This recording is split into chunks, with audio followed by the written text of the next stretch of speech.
Tonight we're following up on community concerns about plans to drill for oil and gas east of Aurora. So Denver 7's Angelica Albaladejo looked into why some residents and experts are worried that fracking could release toxic chemicals. We were having nosebleeds, we were having constant headaches. From her home in Aurora, Yes. Bonnie Raiders spent the last 40 years of her life making sure the toxic chemicals in a Superfund site nearby won't get out and make people sick.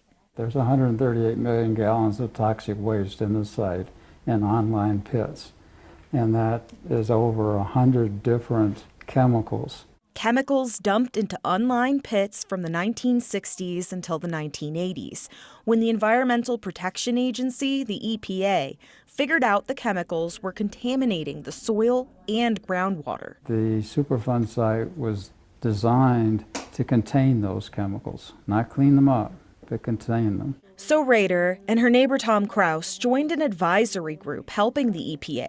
They're worried Civitas, one of Colorado's biggest oil and gas operators, wants to drill more than 160 wells southeast of the Superfund.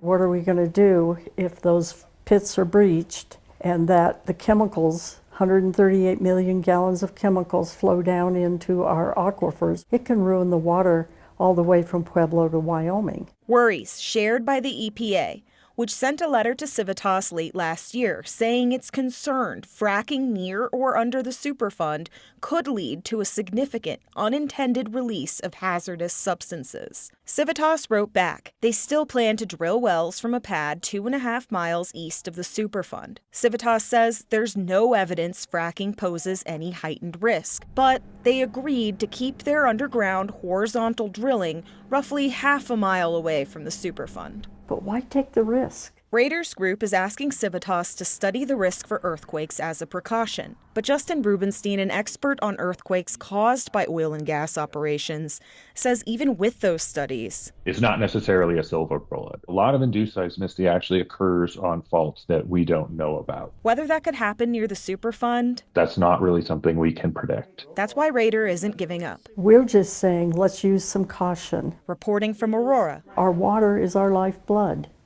And so, yes, everybody should be concerned. I'm Angelica Albaladejo. The EPA tells Denver 7 it will continue evaluating the proposed oil and gas drilling to ensure contaminants don't leave the Superfund site.